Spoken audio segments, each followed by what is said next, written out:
In the heart of our great nation, where the strength of our communities is built upon the foundation of strong and loving families, an urgent crisis is unfolding.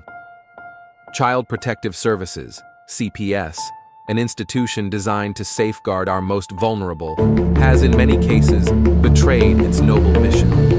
Too often, families are torn apart not by neglect or abuse, but by systemic failures and corruption. We can no longer stand idly by as these injustices continue.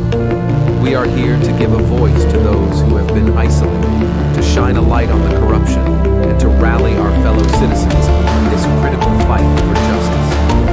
Every day, countless families are caught in a web of bureaucracy and abuse of power, their lives disrupted and their bonds shattered. Children, who should be nurtured and protected, are instead placed in situations that can be just as, if not more, harmful than the circumstances from which they were taken. Parents, often bewildered and powerless, face insurmountable odds as they fight to reunite with their children. This is not the America we believe in. We cannot allow these injustices to persist.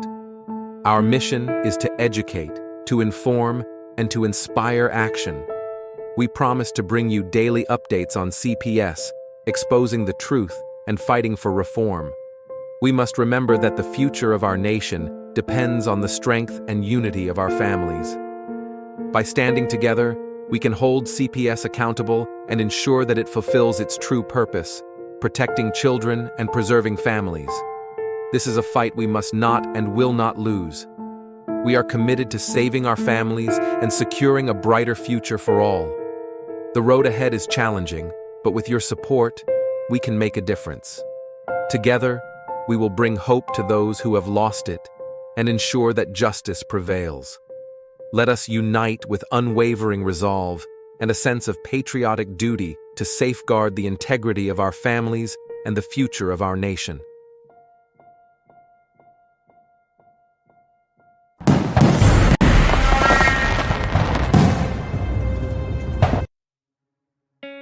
In the United States, CPS makes upwards of $3 billion per day on trafficking and selling our children. The corruption may start with the caseworker, but goes through the judicial system, passing the governor through the Senate and into the White House. The entire system has a hand in the business known as CPS. Our children are stolen every minute of a 24-hour day. They are being robbed of their innocence, their trust, their happiness. As parents, we are isolated and betrayed by a government we trust. States are balancing budgets on kids' lives. Only 12% of the kids taken will be reunified. Title IV funding is being riveted with fraud.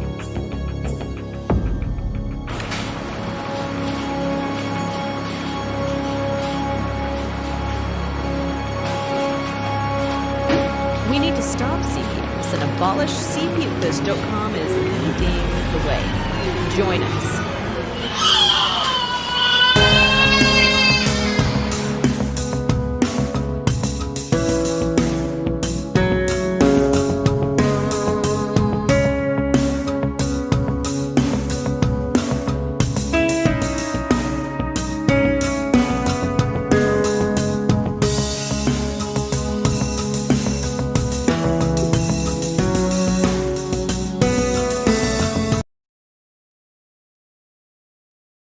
Don't make me vomit all over you. What gave you the great idea? Well, good evening, everybody. It is Thursday night.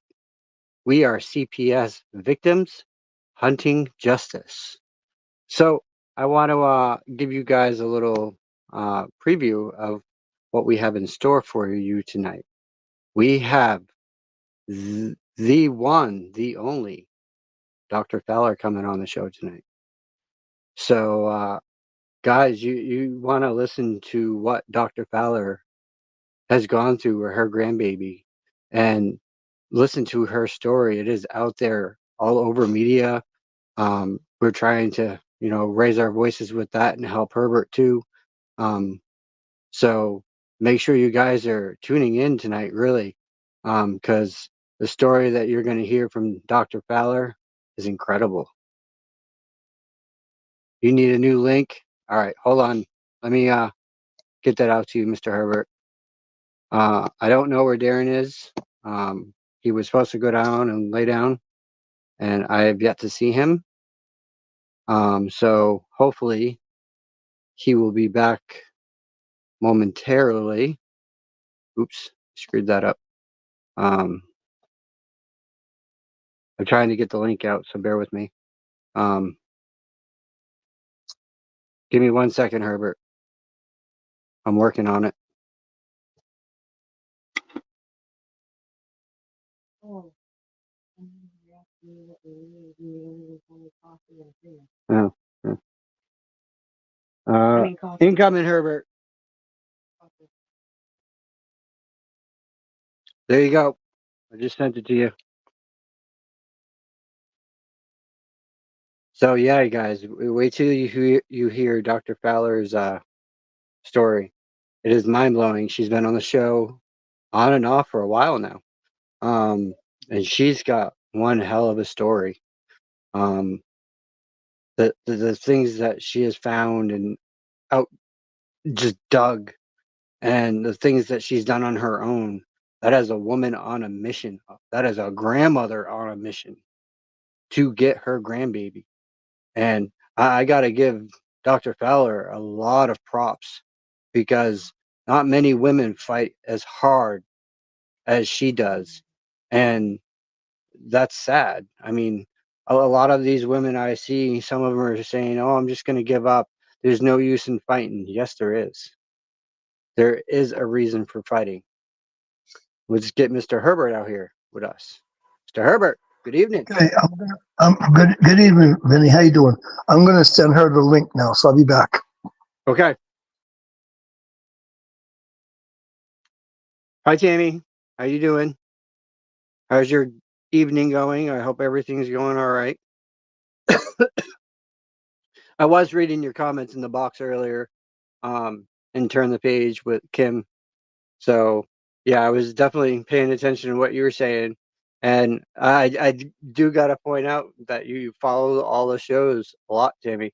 So that's never a bad thing because you're gaining knowledge yourself, coming from being a social worker and then getting out of it and now being on the flip side.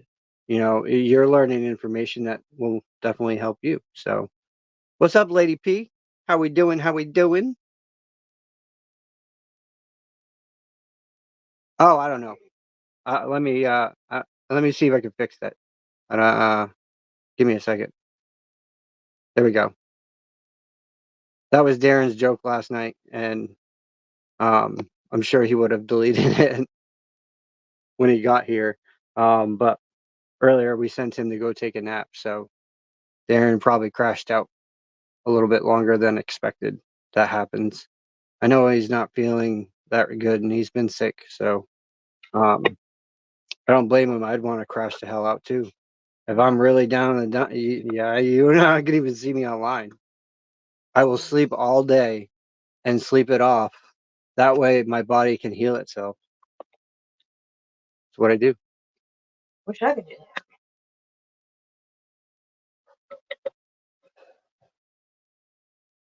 So, how are you, ladies, this evening? Any good news or no news or bad news going on in your worlds? While we wait for Mr. Herberto to get back. Oh, I think he's back. Let's take a look. Yes, he is. There's Mr. Herbert. Welcome back, Mr. Herbert. Okay. Awesome, awesome. Mr. Naylor, how are you this evening? Burlock stepped down and Montoya announces retirement. Yeah, you know why they're all doing that, right, Naylor? 3 days. 3 days.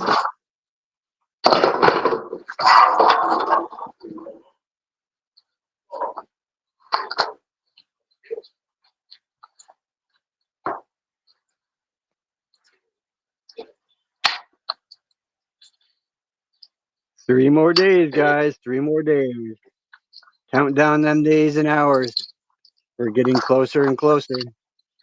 And I actually just read up on RFK's page today.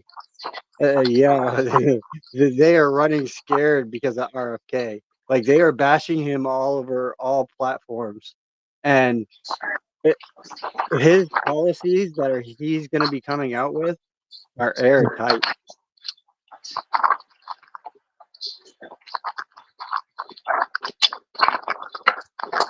So I would definitely look into that a little bit more because RFK doesn't have a site out there that you could email and have your put your case in and everything that's going on and send it to them. And trust me, I'm sure they're looking at them. They're just not saying anything yet because they're not in office.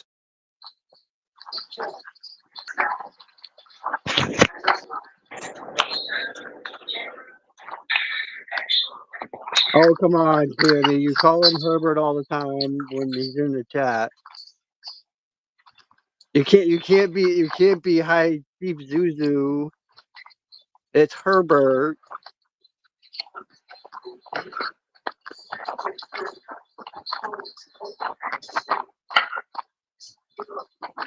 You directed him as Herbert earlier, so I know. I was watching the Tip and Punisher show. I was watching.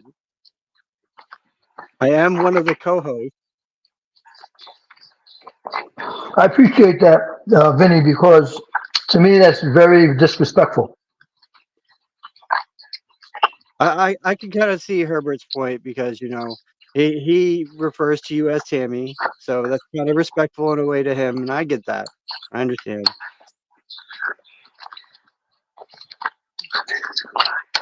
He has an investigation going on about her role in the Oklahoma DHS and child abuse and CPS care. This ties to Oklahoma's House bill. Yeah, we were reading about that last night. Yep. Yeah, I was going over that bill myself today, and I tell you what, that's one hell of a bill.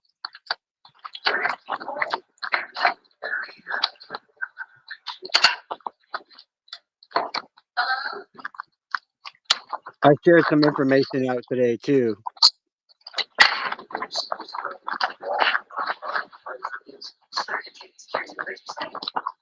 I tried to reach Darren, but I couldn't reach him, and I tried to reach his wife, and I couldn't reach her. So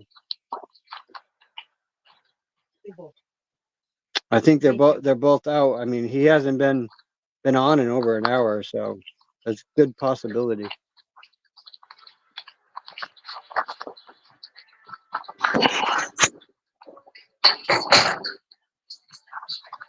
A grand jury has been convened. Oh shit.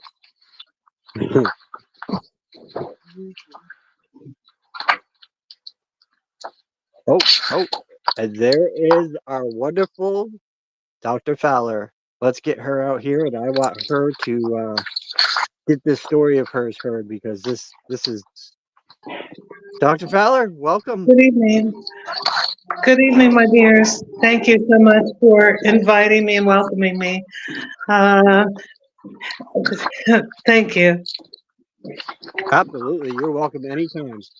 Even Darren said the same thing. Okay. Who have I joined? You got Vinny tonight and Herbert and you. Okay. And I told everyone you were going to be our special guest tonight. Oh. So, Herbert, you need to mute yourself. You need to mute yourself, Herbert. I'm going to mute myself, and we're going to let Dr. Fowler take over for a little bit and kind of go explain her story a bit to everyone so they can understand the broad picture of what is going on with her grandchild. So, on that note, Dr. Fowler, the floor is yours.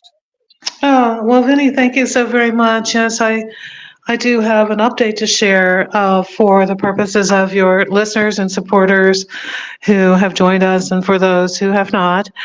I am the court-awarded custodial grandmother of 3 grandchildren.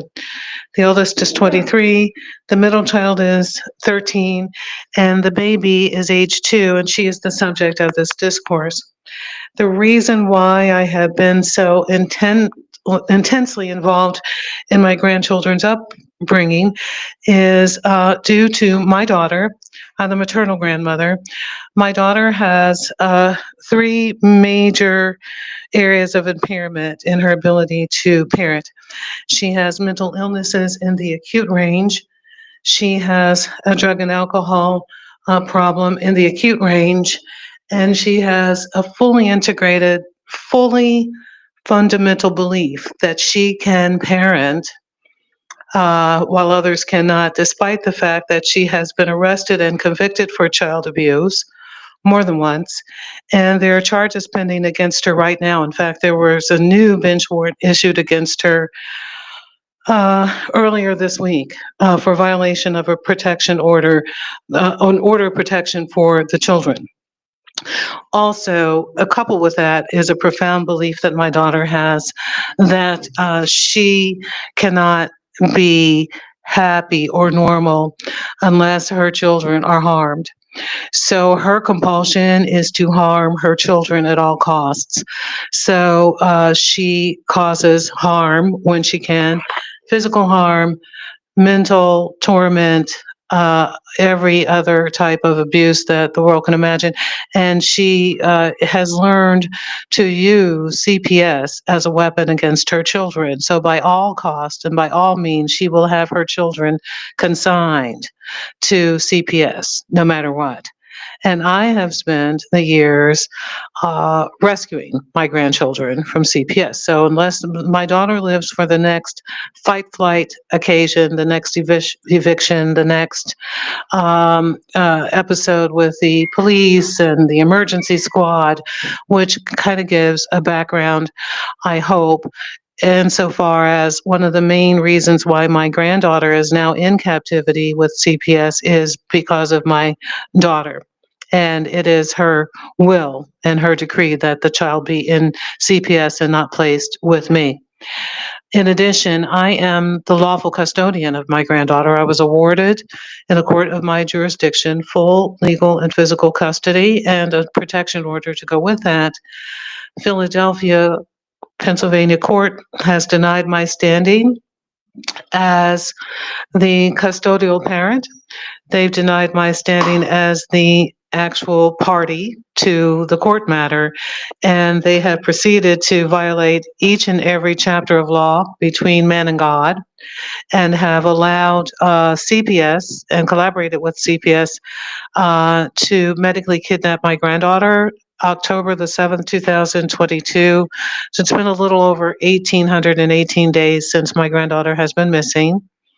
She has been denied all of her rights under every chapter of law to family placement, to family visits, to placement with her siblings. So no one has seen her in the family, and to date, I cannot really attest to whether she is dead or alive. She was taken from my arms by a social worker in a jurisdiction, in my jurisdiction, not even the jurisdiction of CPS. It's a long story to that. And then this occurred at the hospital, which is also why this is a medical kidnapping. I was able to conduct a myriad of investigations with a myriad of helpmeets. There have been whistleblowers and helpmeets along the way, and I was able to discover an 800-page medical report that portrays a baby who has been burned with photographs of her and descriptions of what's going on with her over the 800 pages, depicting an infant burned to the face, head, neck, and shoulders, infected with various infections, many, many, many infectious diseases, being sexually molested with a damaged vagina, being disallowed to eat food, so she is being starved. She's only allowed to have 2% cow's milk, to the point where she basically, as described in the medical record, she cannot eat. There are many, many other torments that she's gone through. In other words, I tallied so far 120 health complaints and injuries, including being thrown down the stairs, bites. One of the most horrific conditions for me is the hand, foot, and mouth disease, which is essentially a condition that's been eradicated since my childhood, more or less, and infants usually don't catch it unless they're kept in extraordinary circumstances. And I could say more, but at this point, the court has denied my every effort to intervene and to retrieve my lawful custody of my granddaughter.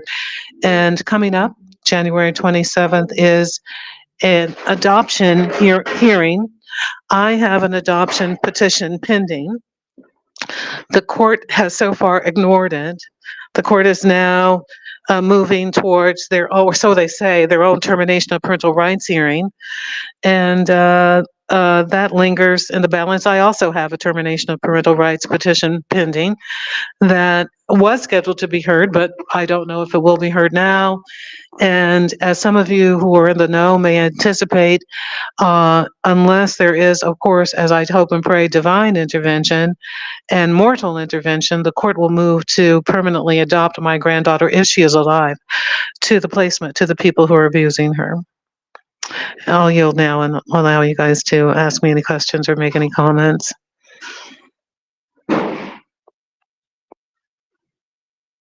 I just gotta say that, as I was saying earlier, guys, I just want to point this out. Dr. Fowler is one hell of a grandmother on a mission to get her granddaughter. And he has moved mountains, and uncovered a lot of things going on. So with that said, I have nothing else. Dr. Fowler, your story is, wow. I read your article. Herbert sent it out to us.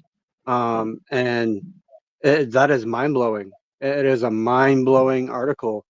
And I really hope that once everything turns around and we get new people in office and whatnot, we got a fighting chance, and hopefully we can save your daughter from this kind of granddaughter from this much more trauma. I thank you so much, and as always, as you all know, I empathize and sympathize with each and every one of you from coast to coast, and all over the planet, and especially the dads who are also grieving fathers. And uniting my soul with the grief of you as fathers is one of the factors that has really kept me going. So my love and my prayers for dad unification with their children is always there. And in fact, it was the paucity of dads in my life. In fact, on October the 7th, 2022, if I had been surrounded by 6 strong dads, I'm pretty sure that what happened to baby Carly wouldn't have happened to baby Carly. So I do not blame dads, because dads have been really an abused class in America for a very long time, especially through the family court system. So my job, I would hope to think, with Darren as well as a delegate to Men in the Trenches, is to do more than just heighten awareness, but also to get out there as a delegate and to outreach to those people of fame and fortune and in politics and in all of these other worlds of influence who can really bring the gavel down and really take the action steps to emancipate our children and our families. Medical kidnapping has been going on for a very long time. It's a personal matter in the area in Philadelphia. The Children's Hospital of Philadelphia has been culpable in medically kidnapping, especially Black children, for a very long time. So baby Carly's story is worse, but it's a part of a continuing story. Some of you who are familiar with Philadelphia politics may be familiar with the bombing of Osage. In the 1980s, Mayor Wilson Goode bombed a residential neighborhood in the southwest Philadelphia area of Philadelphia.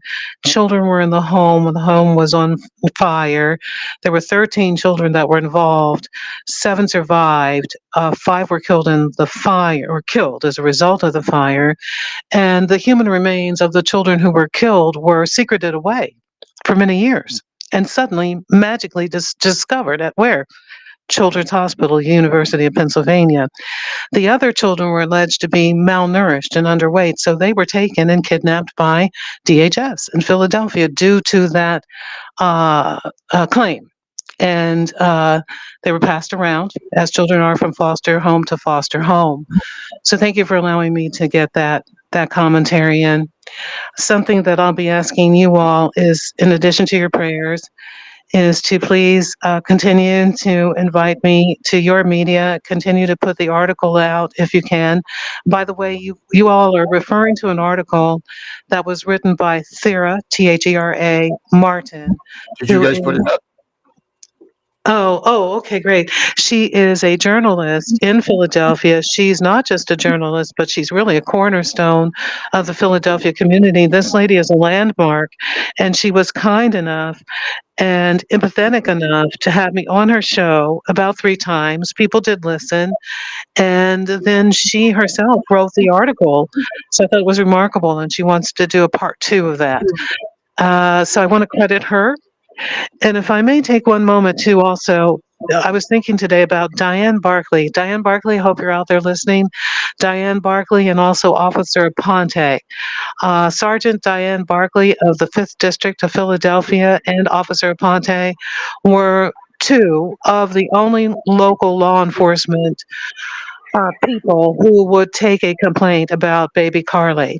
A lot of them wouldn't even take a complaint, but they took their time. They kind of really superseded the normal limitations, and they took a complaint. So there is, as you all know, full documentation with a lot of the photographs and the pages from the medical report that's out there in the public purview, or well, at least in the police world. Of course, their report had to go right through DHS, but at least it's there. There you go. There's the article you guys are talking about. Oh, you can see it now. Okay, thank you, Darren. Yes. Thank you so much. So, guys, I live in a state of torment as a humanistic person, and not knowing whether my granddaughter is locked in a cage, not knowing whether she's chained.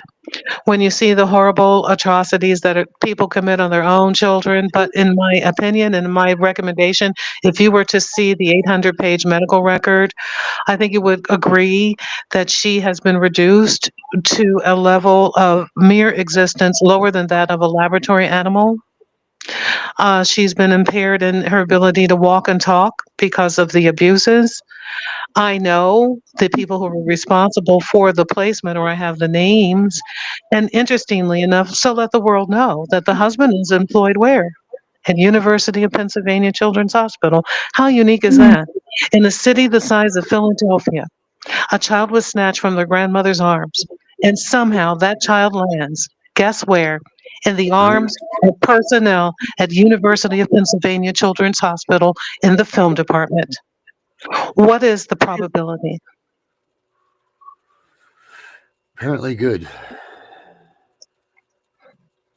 Someone tell me that was a random placement. Someone tell me that this individual is not filming what the sadistic things that are being done to my granddaughter in the name of science, and also distributing. What do the police say when you go to them with this? Well, I went to several law enforcement, and as I said, it was only Officer Sergeant Barkley and Officer Ponte who even took a complaint. When I went, for instance, to the Special Victims Unit and I showed them pictures of my granddaughter's damaged vagina with a medical record alleging sexual abuse, and there it is, and of course a medical record showing that she's been hemorrhaging and other things, I was told by the sergeant there, who went in the back and called the social worker responsible, that he was not going to take a complaint from me because the social worker responsible for this told him not to, because I am the problem. And he, quote, is too close to retirement, end quote. So in other words, she doesn't have time for this. Other words, she's in control. The social worker's in control. My God. Now I know that you've done multiple things in this whole case trying to get to your granddaughter. I know that firsthand. But what avenues have you not exhausted? Is there I anywhere can't, that you haven't gone to? I can't think of anything right now, really. For the sake purposes of your listening audience, I have gone through the whole hierarchy of the DHS system. That would be the commissioners, that would be the local people responsible for placement, that would be the manager of the cluster of agencies that I'm dealing with, that would be anybody and everybody. Of course, we know that that didn't overturn any stones. I have filed many petitions in family court to intervene, repetitious custody petitions, even though that is something, doing something like that is redundant. I already have custody. I have filed complaints with the U.S. Marshal's Office of missing and exploited children. I have attempted to file a complaint with our local sheriff, but the local sheriff's office only works on court orders. I have filed a complaint with my county of jurisdiction with the district attorney's office, but I was told that my complaint is simply going to go through DHS. I've attempted to file a complaint with Philadelphia district attorney. They will not entertain it. I've called several times, but I was hoping that maybe some other advocates could get through to them and get the complaint through. And that's just the beginning of my advocacy to retrieve my granddaughter. Hey, what was the story with that caseworker, Dr. Fowler? Remember the caseworker at the beginning, the one that was on the radio station? Remember her? On the radio station. We looked it up and we found the video of her on the radio Oh, show. yes, that is still the caseworker that is involved. Yeah, what was her story? What's her name? Her name, her story? What was her? Well, I don't recall exactly what she was all about, but she was the one that actually stole your baby, right? That's right. And since she works for an agency employed by the public and her name is in the public purview in my writ of mandamus, her name is Makeda Hunter, Makeda Hunter. Makeda Hunter separated from Abington Hospital under very curious circumstances. Makeda Hunter is a supervising social worker who my investigation says is unlicensed. Her information is with the licensing entity for social workers, but she is unlicensed, and yet she's acting in a supervisory social work capacity. That's not supposed to happen. Makeda Hunter is also associated with something called Community Umbrella Agency, Turning Points for Children number 5.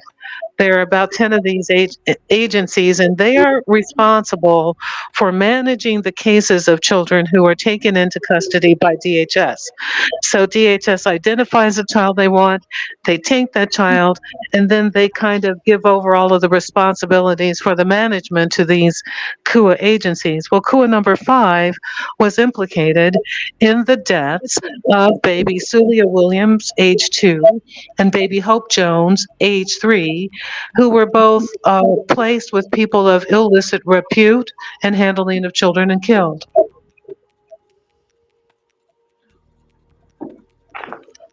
Wow. I believe this is her here. She's just a real treat. A real treat.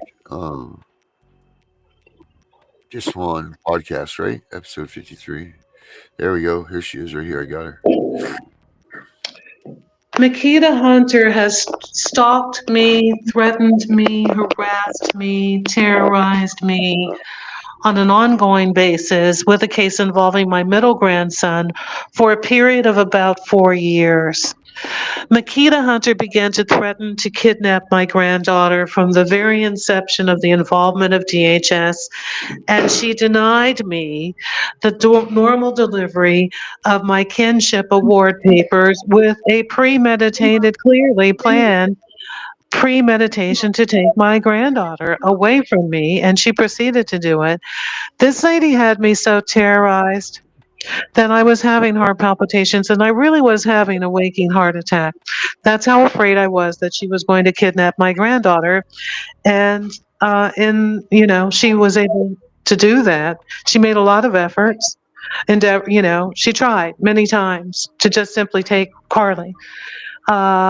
I am really welcoming the day when this woman is fully exposed and when the light is shined on her in particular.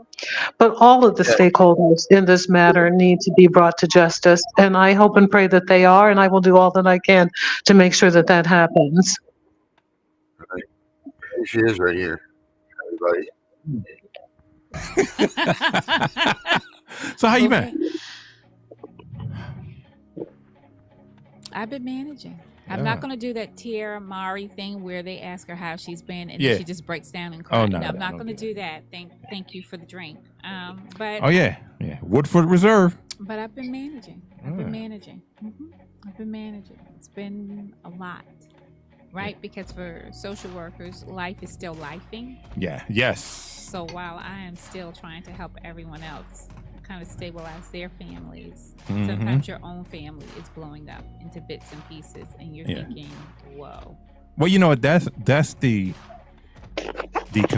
always, since we're always juggling that, you know, we're always juggling our family, you know what I mean, with our work. You know, how do you do that? Family and work. Because there's always that balancing act, you know what I mean? I fail a lot. at that because I always think that at the end of the day, my kids know they know they can access me. They know that I'm available. They know I can reach her. I can see her. I can talk to her freely. And the thought is that the clients and the kids that we service, that's not the case, right? So I'm always, not always, but I have been known to put my stuff on the back burner because I realize that mom and that child don't have the same liberties that I may have or that my children may have. So sometimes I've not done a good job at balancing that. And it's, I mean, but you know, you do it so well, and you've been doing it for many years. I've been doing it for a while. I'm blessed that I have a support system in place, that if I'm not physically there, they don't miss a beat. They don't miss a beat. So I'm blessed in that regard, that I have that support system. And in that, when I can see that working for myself, then I'm like, how do I help my families get that support system? Because if they had that, it might look different for them, right? Right? Absolutely. Chop may not be calling in because Johnny missed his medical appointment because mom can't take off work because she has Auntie Joe over here that's willing to take Johnny to his medical appointment and then call me and I can take my break during that time, right? So how do you maneuver that? That's the hope. And you know, we're always interviewing new, young, bright-eyed, you know, social workers and case managers. And first thing we ask them is, you know, how do you balance, you know what I mean, your work life?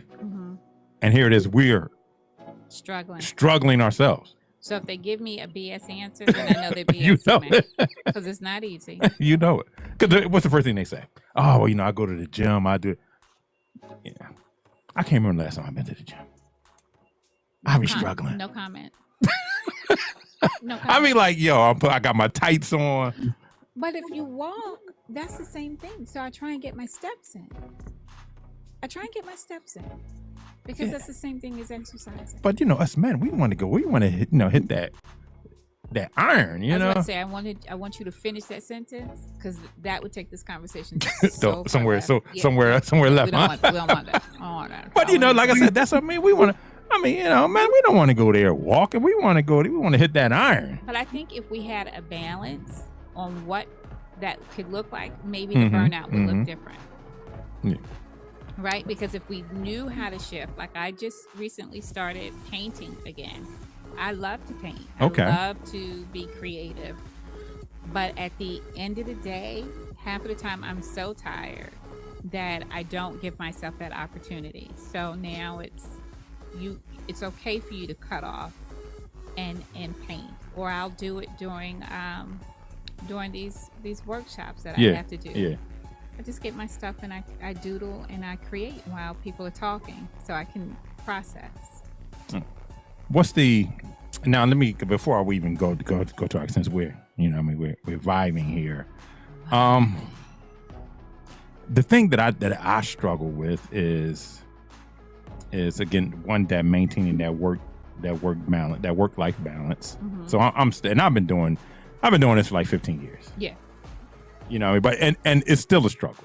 It's a and I'm very thankful for the cases that in the department that I work in because give me the teenagers. Right, because that looks a lot different than having to go see little April once a week, right? Or yeah, or a baby that's been abused.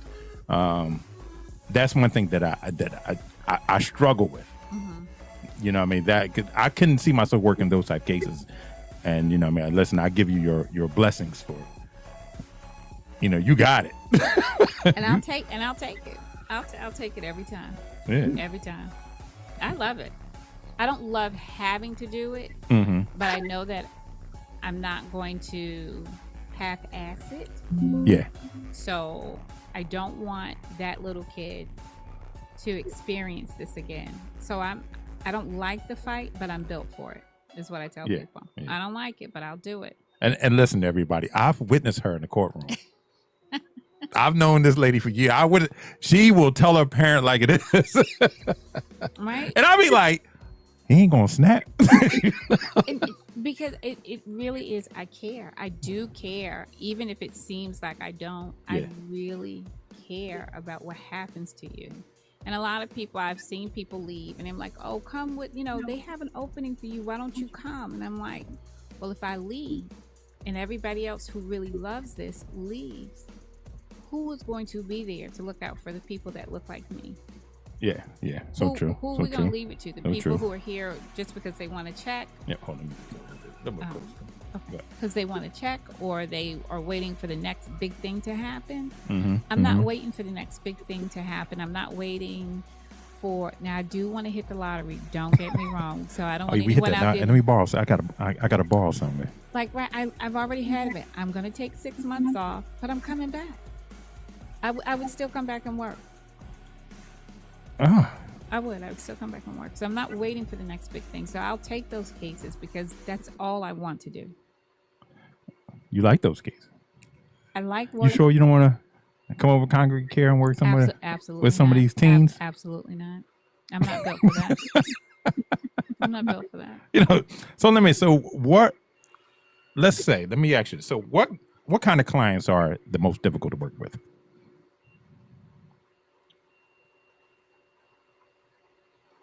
The mental health. The mental health? The mental health, because it's optional. I can't make you do your mental health. I can't make you take your medication. And you'll see in some instances where even if we have a parent to sign the releases to say, yes, you can give this information out, those agencies, a lot of them don't want to give us that information. They feel like they are portraying that confidentiality because it's no longer a safe space because they have to share that information. So it's a catch-22. It's a catch-22. Because even they give the children options now. I believe, what is it, 14 and older. 14 and older, they can have an option of they can just decline it or not. Yeah.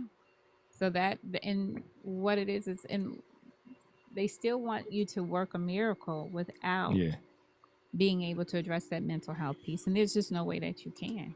The parent that I worked with today, she's a wonderful parent. I've seen her engage. Marie said, keep doing great work. Keep what you're doing, Ms. Hunter. Thank you. I can see she does, like I've seen her with her kids. She's amazing, but her mental health just keeps getting in the way. So it interferes with the housing stability. It interferes with her ability to process and to do the day-to-day stuff sometimes. But so how do I help her? She has to be willing to follow through with that plan willingly. That's the difficult piece. I know, like, my issue especially with, I work with a lot of the teens throughout the city. And just even mentioning mental. As soon as you mention mental health, oh no, I don't want to do it. I'm not. That's for crazy people. Nah, They don't. But they're self-medicating. Yes. A lot of our youth, a lot of our parents, they are self-medicating with marijuana, with pills, with Mm-hmm. alcohol, Mm-hmm.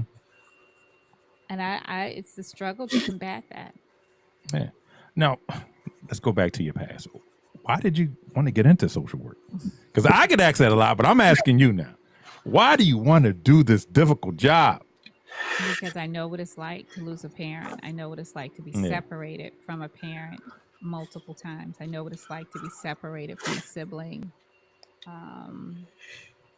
I know what that feels like. So if I can help another kid get to the other side and see that you can be okay if you utilize what's being provided for you, it's doable. Yeah. It's doable. It's not the best route, but it is doable. I can help you do the doable, and then if you help you do the doable. You'll do better. You'll do far better than I did. Sure. You'll do far better. I can help parents. Yes. Moms who have. Yeah, help, right, Fowler? Helps all these families.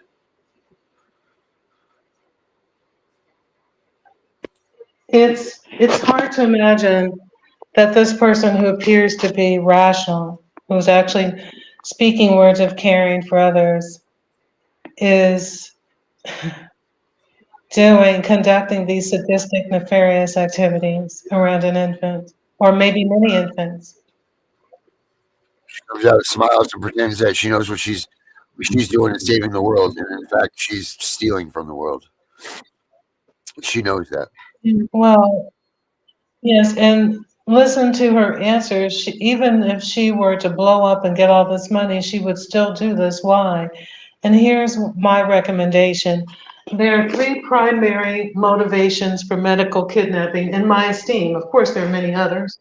I wouldn't deny that. But just to narrow it down to three major ones in my recommendation. Number one is a greed for money. We know that. Number two is a lust for power. And number three is a compulsion to put children and families in pain. And when I say compulsion, I'm going way back to the 1980s and the classical definition of rape, which was forced compulsion. Do you see where I'm going with this? That in my thesis that I've written, if you took away the money incentive and you took away the power and the fame incentive, people would still conduct medical kidnapping and sexually molest children because it is a compulsion. It is nothing that can be controlled. It is nothing that can be healed. There is no therapy for this. There is no recovery for this. It is a terminal disease of the mind, body, soul, and spirit, and it should be eradicated along with perpetrators of it, no matter what.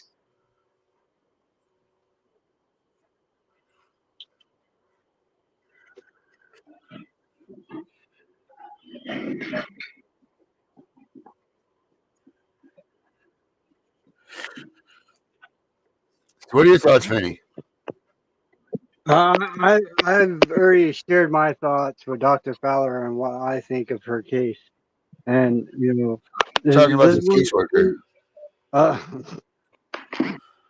To be able to admit all of that and to have that much authority, these people should be behind bars where they belong. They're coming out. One of my goals, and it's a long-term goal, but one of my goals as a delegate to this movement is to see to it that USC Title 18, Chapter 242 is invoked. It calls for as you know, it calls for life imprisonment or the death penalty. I'd like to just shoot straight through to the death penalty. There's no point in wasting the dimes of the state for people who are found to be child traffickers and child molesters. And I really think that in due course, a lot of the compulsion that people feel that they have that they cannot help will go away from the beginning. Yeah. And fortunately, we have an elected official who's the chief executive of the nation who has stated a few months ago, I couldn't believe it, but I was so glad that he would invoke the death penalty. And I agree with that for trafficking. And he has stated that this is an incurable disease. And we're not new to these atrocities in a sense, because when I was much younger, people who were jailed for molesting children were sometimes killed in jail. That's the way. For their crimes against children. Right. And I believe that that's the way it would still work if we just leave it to the hands of natural selection. Well, there's a couple out there who is tormenting my granddaughter. Hopefully she's getting care right now, but as we speak, has she had a drink of water? When I drink water, you guys, when I feel thirsty, I want to vomit sometimes with tears and pain, because I don't know if my baby granddaughter has had a drink of water to quench her thirst. And I feel horrible that I can drink when I want to, and I know that she cannot. Just that nobody believes you. Well, the whole world outside of the world of kidnappers and traffickers believes me. I don't think you guys have ever doubted me for a moment. No, I've been with you since pretty much the beginning. I've never doubted you, but this just cracks me up that so much facts about such a horrid thing is going on, but yet nobody's coming to, you know, how are people not running to this little girl to help her? How is that not happening? Like, you lined up the facts. Here's the facts. Here's where she is. This is what's happening. Where's the outrage? As I say in my videos, where's the outrage? I can't comprehend it. When I look at these activists who come out on the street, and there's hundreds of them, and they're shaking their fists, and they're demanding things for grown men who have done things by their own volition. Or put themselves in a situation by their own volition. But where is the outcry for our children? Yeah. Where is baby Carly? Yeah. Do you know imagine how many former activist social work friends I had when I took this to them? I just got a blank stare. I even reached out to someone today who's the activist of a certain neighborhood, and she's like the mayor of a certain neighborhood, and if you tell her that we should no longer have plastic bags, she's out there. And I said to her, listen, can you please put me in touch with some lady at some church who's having a seminar on child trafficking? Can you put me in touch with your representative friend? And I got basically a watered down reply. Oh, there's a program on Saturday. Right. I sent her the pictures of baby Carly in the article. I got no pulse. This is what I'm saying. Where is it? What do we need to do? What more needs to be done to show the world that this is real and this is what they're doing? Like, what the hell needs to be done? They're stealing your neighbor's kids, people. Stealing your neighbor's kids for pennies on the dollar, but millions to them.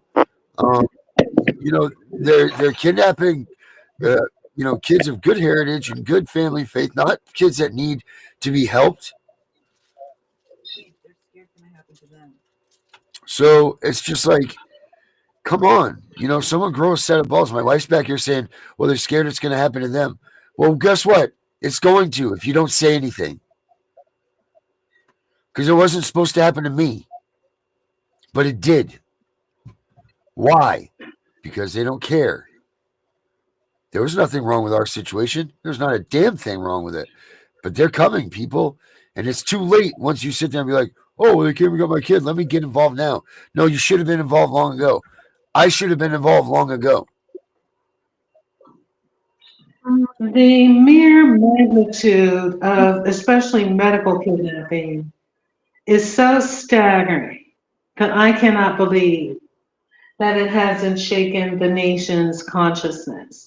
The trillions and trillions of dollars, and I can speak to Philadelphia, and I'm going to do all that I can to maintain a reasonable voice and not start screaming and yelling when I talk about this. But you have the institution I mentioned, which is University of Pennsylvania. Even this woman in her interview mentioned CHOP, When she said CHOP, that's the Children's Hospital of the University of Pennsylvania, which is the kidnapping entity. I don't know if you picked up on that, but oops, there it is. A man called Benjamin Franklin established something in Philadelphia called Orphans Court. And Orphans Court, not to insult your intelligence or your knowledge, but for the purposes of your listeners, was established based on the British Commonwealth system of transmission of family property. Orphans Court was established to match decedents with ancestral inheritance. So in the British Commonwealth, if your dad and mom lived together, I'm kind of exaggerating, but your dad didn't note you in the registry of names, you were still technically considered an orphan. In the British Commonwealth, if you had a dad and the dad deceased, but your mother was still living, you were considered an orphan. So in the British Commonwealth, if you had a man who was married with children, those were his children, but oftentimes men of stature had a lot of outside children. Those children were considered orphans. So Orphans Court was designed to match those children with property. So here in Philadelphia, marriages, wills, estates, trust, and adoptions have always been handled through Orphans Court, which is housed in the civil court. Well, all of a sudden, adoptions have been moved from Orphans Court to family court. And which, how are you supposed to litigate estates and wills and trusts in family court? Did you hear me? Secondarily, I mean, okay, ready for this? Judge Dane Gray, you are named. Judge Dane Gray is in charge of all of the adoptions for the city of Philadelphia. Did you hear what I said? The University of Pennsylvania Children's Hospital, which is where Nikita Hunter and I duked it out. We battled. She wanted Carly at that clinic. I said no. She threatened my life and threatened me and threatened my safety and threatened Carly. And then I made the discovery that where she wanted me to take Carly is the foster care and adoption clinic at the University of Pennsylvania Hospital. Did you hear what I said? The foster care and adoption clinic. Yeah. How convenient. So if you have an adoption pending like I do, it's not even heard in a real court by a different person. I know I wouldn't be able to say that without elevating. I'm sorry. You're fine. You're fine. You have every right to elevate like that. One man in charge of so many people's lives. Yeah. So many children hauled through the foster care clinic at the Children's Hospital. So many of the standard adoption agencies, like it or not, Catholic Social Services, Lutheran Social Services, some 100 Black women, all of those agencies have gone out of business. The adoptions now are also channeled through the CUA agencies for the whole city. Yep. Whether you're involved with DHS or not, can somebody wake me up from this nightmare? Nope.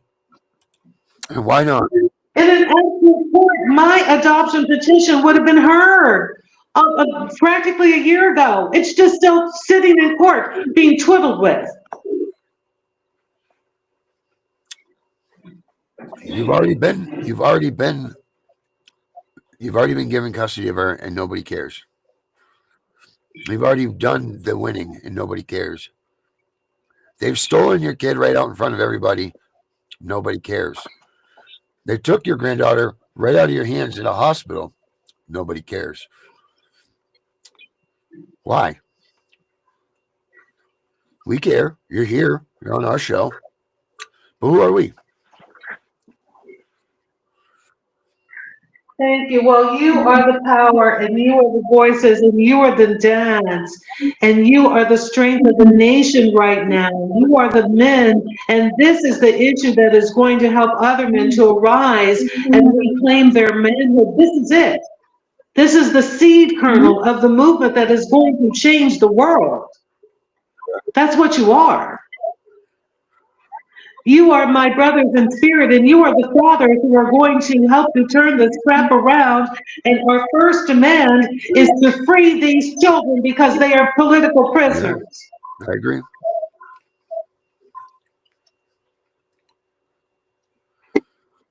The second command is to take away the immunity, the absolute, disgusting, sadistic immunity that all of these people have. There is no way in the world that I can go to the special victims unit and show them a baby that's been burned and sexually molested. And they tell me that they won't even take a complaint. Nobody cares. That the person that you just saw on the camera could be called. They called her. She told them, I am the problem. Yes, and like the man in the interview, I've seen her in court. Makita Hunter, hey, you act like a crackhead in court. You're erratic. You're yelling. You're running all over the place. And you're constantly stalking me even in court. She's obsessed with me. If I could show you the disgusting things that she's done to me, even in court, it would turn your stomach. I believe that. But nobody cares, right?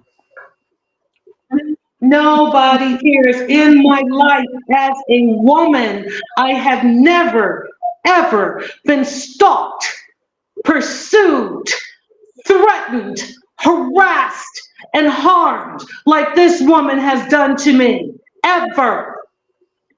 I have never had that kind of harm aimed at my children by anyone else.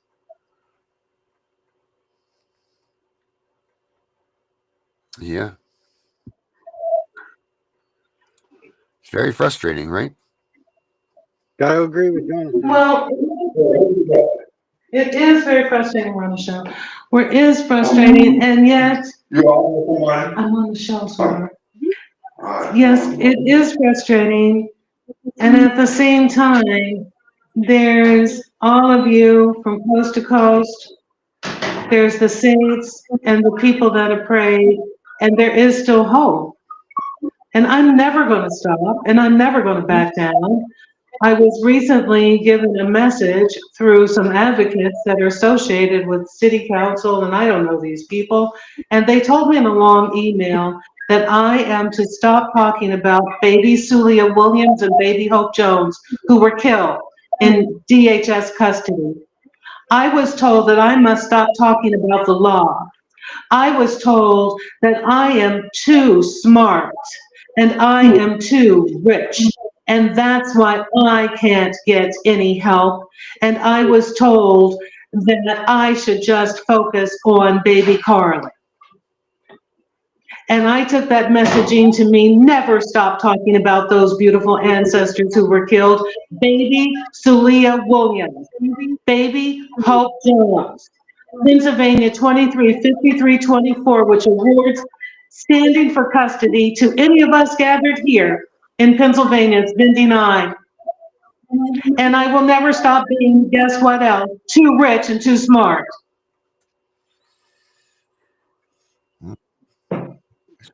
You can laugh at that part. It just blows my mind. Just blows my mind. You know, we'll get 55 views on this show. Why? We should be getting 20 million views on this show with you telling your story. Yeah. I agree. Why? You know? Well, guys, we have some ideas that I'm working on. As you know, I've had to remove myself from my home and go to a secured location, mostly because of the wiles and the just incessant stalking of the person that you just saw on camera. I mean, she did something to me recently, and I literally had to leave my home. So I'm having to reorganize, but there are some things that some brothers here have worked on. One of them is going to be a demand letter for the demanding and commanding to command the return of baby Carly to her family, dead or alive. And I'll be sharing that with you guys. I also have a list of people that I hope you might be able to call, reach out to, especially on the strength of the article that was written. Thank goodness. Thank you again, Thera Martin, wherever you are right now. And I do have some other action steps. And in a sense, I'm always up to something. Well, what can we do for you?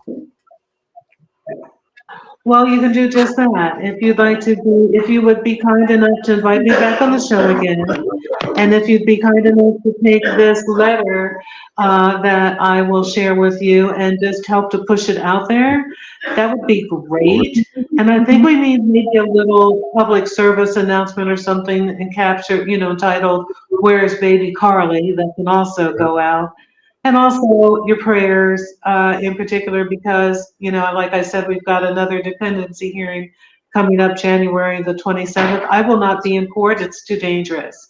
So I do have an attorney who will appear for me. And so far, the attorney's plans, I think, are to wait around and wait and see if the court actually terminates the parental rights of my daughter, then wait around and then file another motion to intervene, I think, or something of that nature, and then file another custody petition and hope to wait around and maybe have it transferred to my county jurisdiction.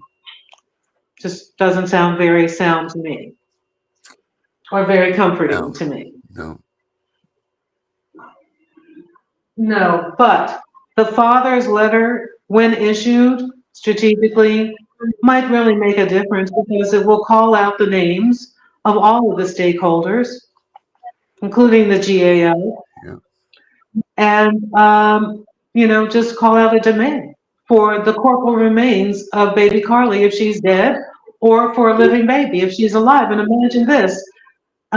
As a loving mother, I've also fostered 11 other children, and one of the foster children is still in my life today. We're very, very close, and she treats me like a mom. But, and I know for any of you, you love your children so hard and so much that, in a sense, maybe I won't make that statement, but rather than see them suffer at the hands of other people continuously. And then every day I have to contemplate what kind of a condition is baby Carly going to be in when she comes home? Is she even going to be able to be a human being?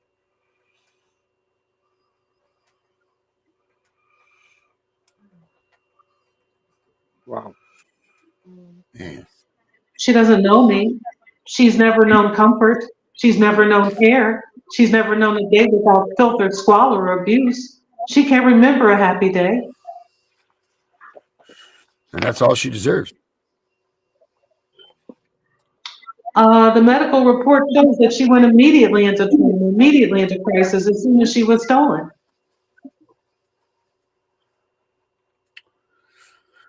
Medical reports that show that she's being molested, and then nobody does a thing. She's being molested in foster placement by the people who have her. They took her to the hospital. I can see this woman's fingers on my baby daughter's vaginas in the medical picture. I showed it to you. I gave it to you. Yep. Some of you may not know this, but Makita Hunter, the social worker, is so, again, obsessed with me that she saw fit to aid and abet the foster parents in obtaining the protection of abuse against me. She coached them, gave them my personal information, took them to court or led them to court. They lied in court that they're not my intimate partners or my family members, but the wife lied and said that she is my family member. In order to obtain a protection from abuse order against me, she was able to obtain an ex parte original order just by swearing in court that I was a threat. I don't know this woman. I had never seen this woman before in my life. Her allegations against me were that I had called tips into Childline that she and her husband were sexually molesting my granddaughter, and quote, that happened before them, end quote. Oh, and that I had posed as my daughter in making those complaints, end quote. The goal of Makita Hunter was to push this through and then to possibly call with a final order, within hours of a final order, lie to the police that I violated the order, have the court issue an ICC, which is an indirect criminal complaint, have a warrant issued for me, and then have me arrested and thrown out, and have a person known as me arrested when I was innocently sitting in family court and dependency court. That was the goal. And then to forever separate me from any ability to retrieve my granddaughter through adoption with the protection from abuse order.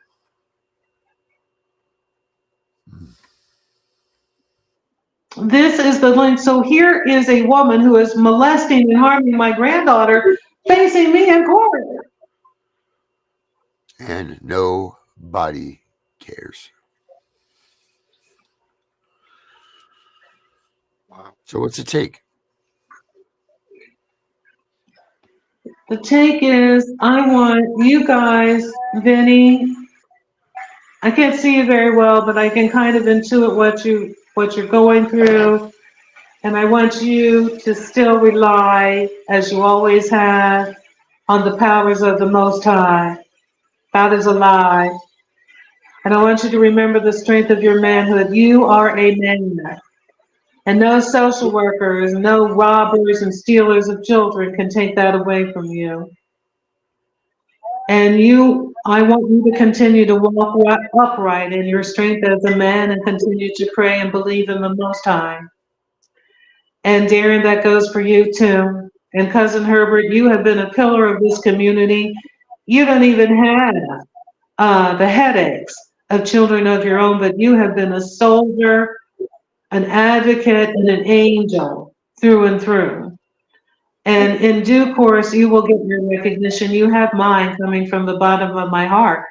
Without you guys, I know that I don't think my outcome today would be what it is, which I still am alive and well, and I still have hope, and I believe that we will see our children come home. Oh, I agree 1,000%. We will.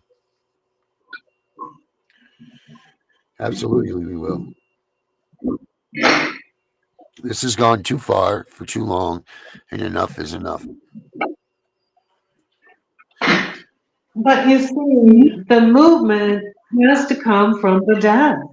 Women have been crying out for centuries, and nothing's changed. But the dads we're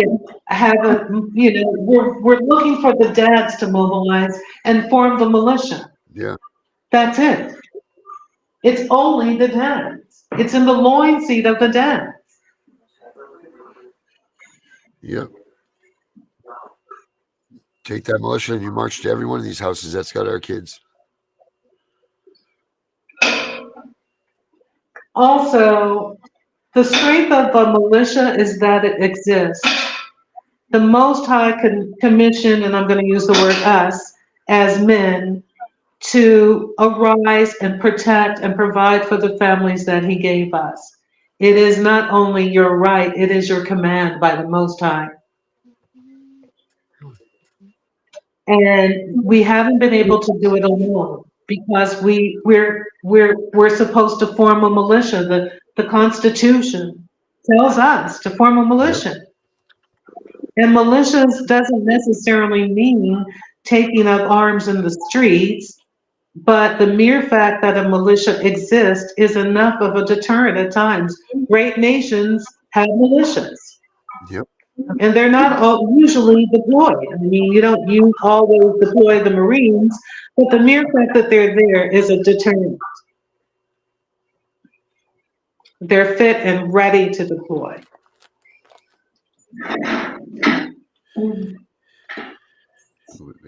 So I want to see us marshal those powers.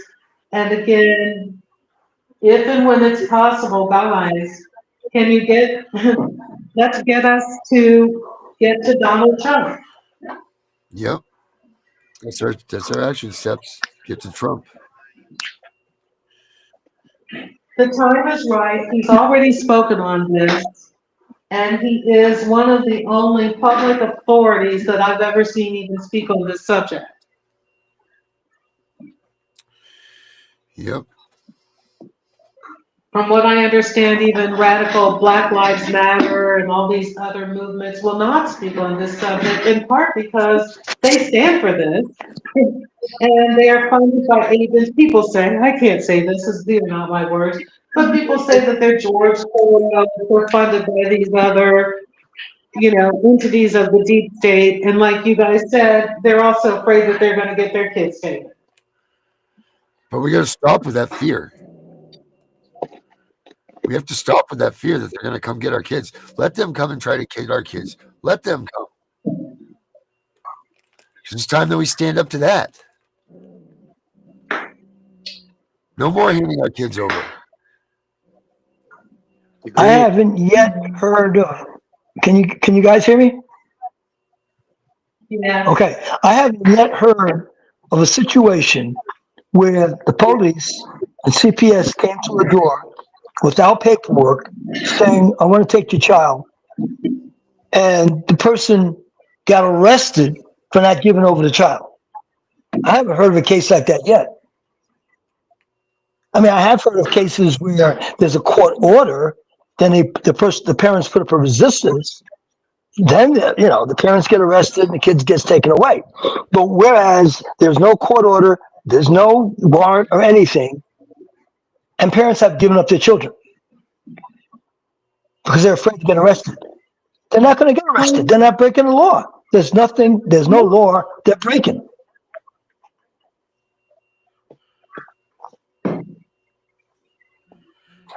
Yeah. You have to stop being afraid of that. I'm sorry. No, I do beg your pardon. I was just going to say I could speak for myself that on October the 7th, 2022, I had already tried every means to prevent Makita Hunter from stealing my granddaughter. I had filed a cease and desist request with the court. I knew what she was going to try to do, and I asked for relief. I did a lot of other things. I went to her supervisor and I said, hey, this lady, something's really wrong here. She's in dogged pursuit of my granddaughter. She's denied me my custody papers and my kinship papers. And she told me from day one, I'm not going to give you those papers because I'm going to take that baby away from you. So I did everything I knew how at the time. But at the hospital at that moment in time, all I could think of is that her next move is to have the sheriff come to my door and take my liberty, Cousin Herbert. And I didn't know what powers they had or not. I've just seen these horrible videos. And at that point, I had been educated somehow through our network with Vincent Davis, but I really didn't know. Yeah, I kind of remember you on that show. I remember starting it when you were on there. We go back. We're like graduates, aren't we? Yeah. or like like alumni. How about that? The first ever shows I was watching was with him. Yep. It's the first place anybody goes to is to Vincent. Yep. Yeah. Yes, absolutely. We all had such high hopes for Vincent Davis. Well, you know what? There was some value insofar as that we were able to connect with one another. Yeah. I mean, how long were you and I on together, Fowler? Long time. We certainly have, and we're going to keep on going and keep on going. And as a matter of fact, I've been thinking about the creative ideas like blazing seekers. Vinny and Herbert, we had talked about ways to do major fundraising. And it appears that the only way to raise funds for a cause like this is to host something or produce something that doesn't apply directly to the subject matter. Yep. It isn't sexy right now.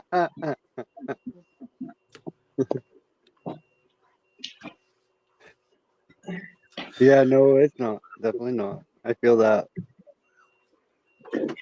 Well, we got a lot of work to do. We need to get Chris Naylor in here with us. Yeah. Who's that?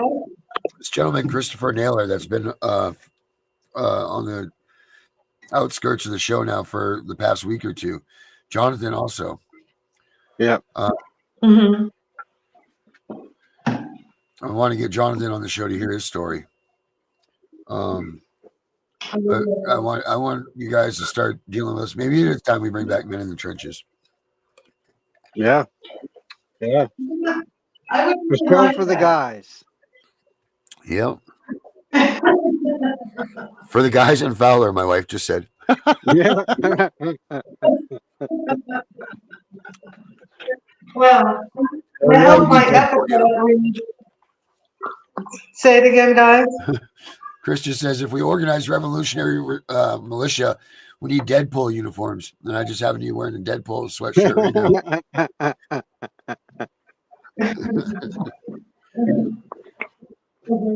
No, we're gonna wear Marvel gear. We'll all have Punisher uniforms and things like that. Hey, I already got the helmet piece. Yeah. I do. Dr. Feller. I already got it. Look, see?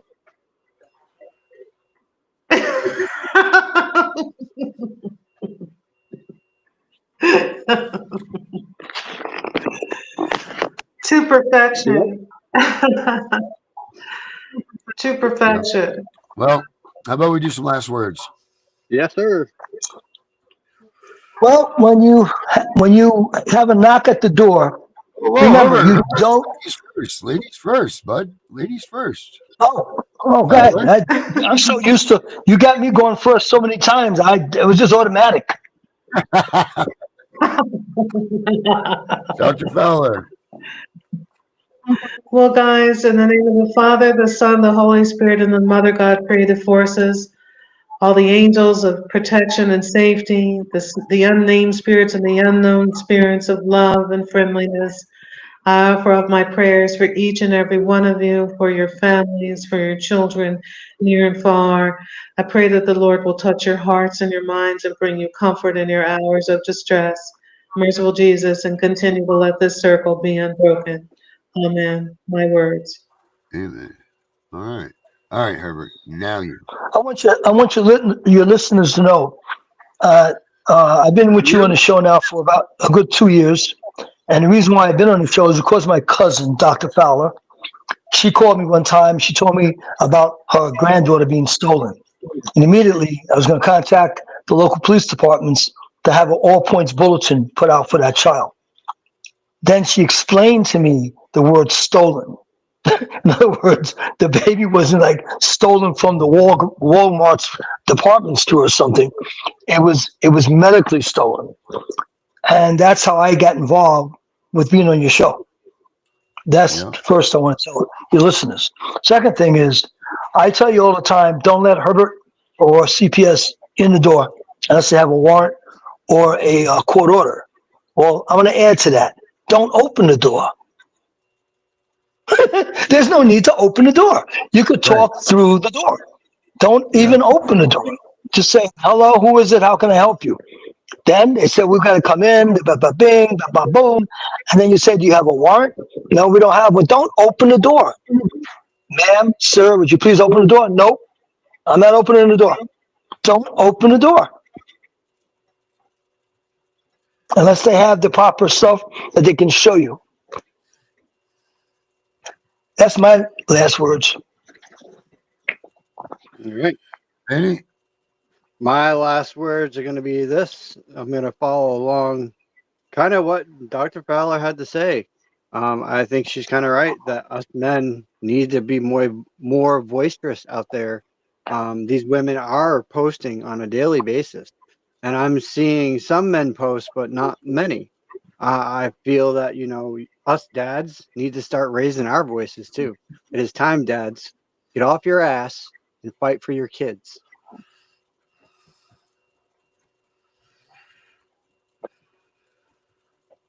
Darren? Yes, sir. I am looking for this thing right here. Hold on. I think that it's time that we all stop not caring and figuring out how we get everybody to pay attention, because it seems like too many people don't actually care. And how do we bring people to caring again? Because somewhere along the lines we've lost that, and we need to figure out how to get it back, because there's too many kids out there that are missing, that have been stolen, that are they are what they are, and they're not around their parents, they're not in there with their families. So we got to figure out what the hell's going on, how we need to fix it. So that all being said, I'm the CPS Punisher, and we are out of here. Have a good night, everybody. Take care. Bye, Vinny. Bye, Darren. Okay. Let's go.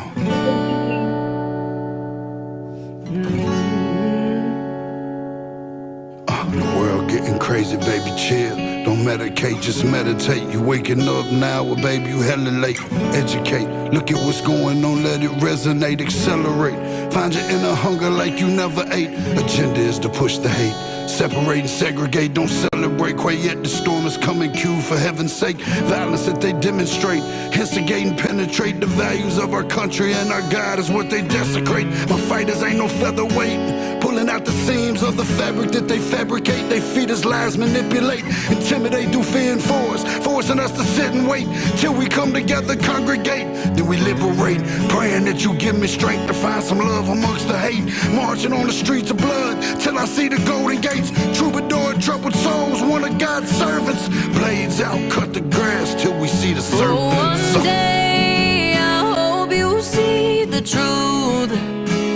This puppet show, it stays on because of you fools.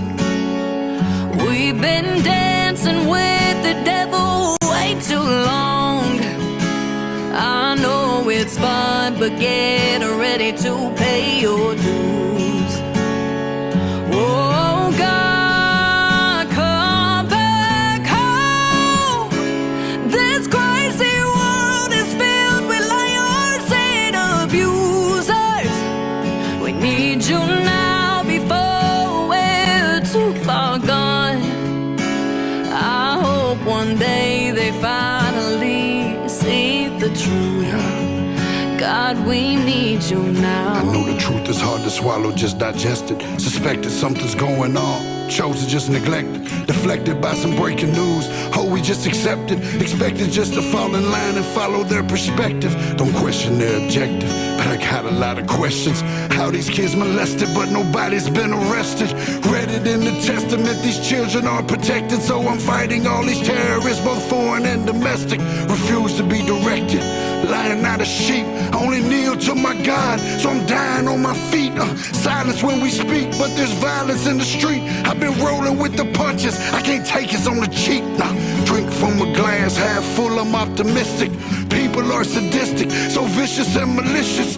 Praying for assistance to overcome opposition. No, I'm gonna start resisting, and then I'll pray for forgiveness. One day I hope you see the truth.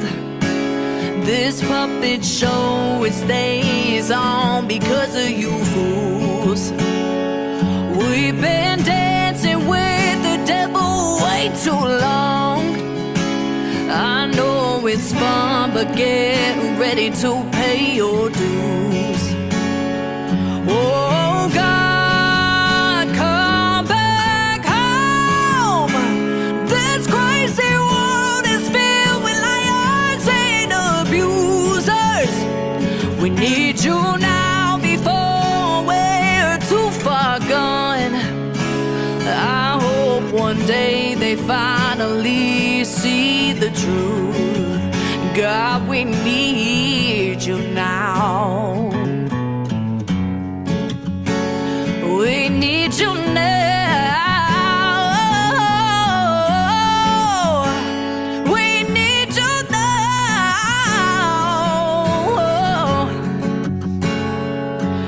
One day, one day, one day, I This puppet show, it stays on because of you fools. We've been dancing with the devil way too long.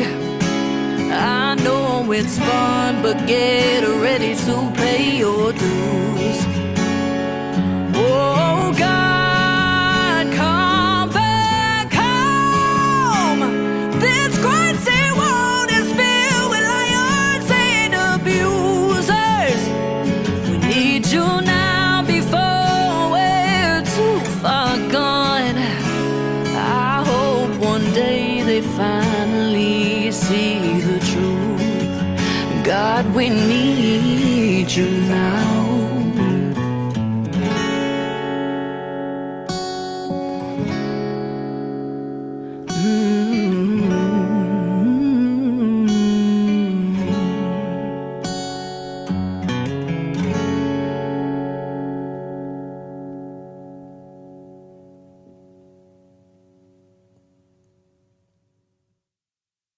Trying to catch your breath? Because I see you hopping between softwares all day instead of using Connect Team, the all-in-one platform to manage your employees. I'm talking about live scheduling, time tracking, and digital forms that help you stay in control. Use instant team updates and personal or group chats to communicate easily and effectively. So stop spreading your business across apps, whiteboards, binders, platforms. It's exhausting, it's expensive, and honestly, it's unnecessary. Join thousands of businesses that simplified employee management, cut costs in basically half, and got back the time to focus on what matters most. Start your free trial now at connectteam.com.